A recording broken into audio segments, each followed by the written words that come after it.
The young viewer who was 13 years old, she called last episode and she said in one of her two questions, how do you perform Umrah? To answer this question, I say, and Allah knows best, that the Umrah consists of three pillars. Three pillars. The first is Al-Ihram, the second is Al-Tawaf, the third is Al-Sa'i. And that's it. Al-Ihram is by assuming the intention of commencing into the act of performing Umrah.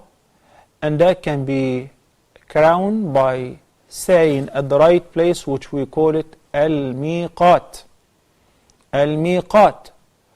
Whenever you are in line with the appointed places or any of these places, if you're coming from here or there, the Prophet ﷺ named certain mawaqit or places or areas that if any person is passing by them and he or she is planning to perform Umrah or Hajj, they should not cross any of these points without saying the talbiyah and assuming the intention of Ihram. So it depends on what airline will you be taking. For instance, if you are flying on a carrier that has a transit in Jordan, in Emirates, in Egypt, so the miqat will be different though. And before entering Jeddah airport or the airspace of this airport, about 20 minutes or so, the pilot will announce that we are in line with the miqat. So if you're planning to perform Umrah or Hajj, you should say labbaik Allahumma, and you name your intention, Umrah or Hajj. In your case, you say labbaik Allahumma umratan or labbaik umratan. Knowing the miqat will be after recognize or determine which airline will you be taking. Sometimes if you're taking a transit here or there and you say, well, once I come to Cairo airport, I will just make my niyyah and I will say labbaik umratan. That is permissible. It is permissible to say the niyyah with the talbiyah for the Umrah or Hajj before the miqat. The most ideal is to say it while you are in the miqat or in line with the miqat if you're airborne, for instance.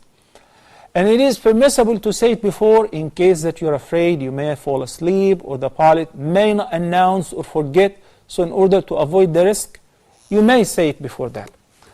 But it is forbidden to cross the miqat without declaring the intention of performing the Umrah in your case. And there will be severe consequences, such as the fidya and bearing the sin and requiring to seek forgiveness or having to go back to the miqat, which will not be possible if you're airborne most likely.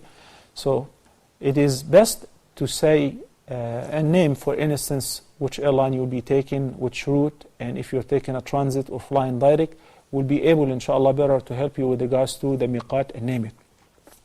The second pillar is the tawaf. Once you enter Mecca and you drop your luggage, you check in your hotel room, you take a bath. Taking a bath in this condition with the intention of performing ghusl is mere recommended, but it is not required. The main pillars, Ihram, Tawaf, and Sa'i. So you may take a ghusl, then proceed to the haram.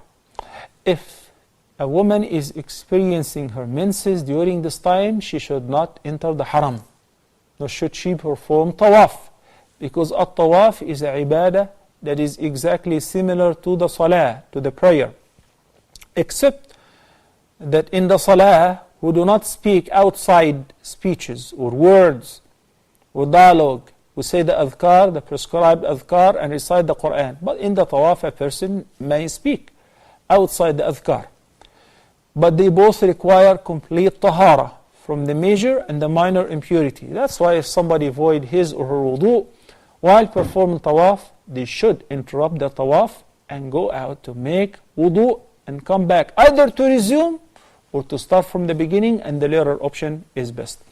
Then after you finish the tawaf, 3 rounds around the Kaaba, counterclockwise, beginning from the black stone corner and ending up at the same point, you proceed towards performing Sa'i.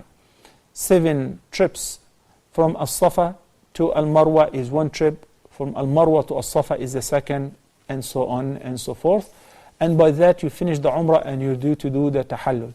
To get some more details on how to perform Umrah, pillars, wajibat and nawafil, there is a program that we recorded called Hajj Step by Step, or how to perform Hajj. You can find it on YouTube.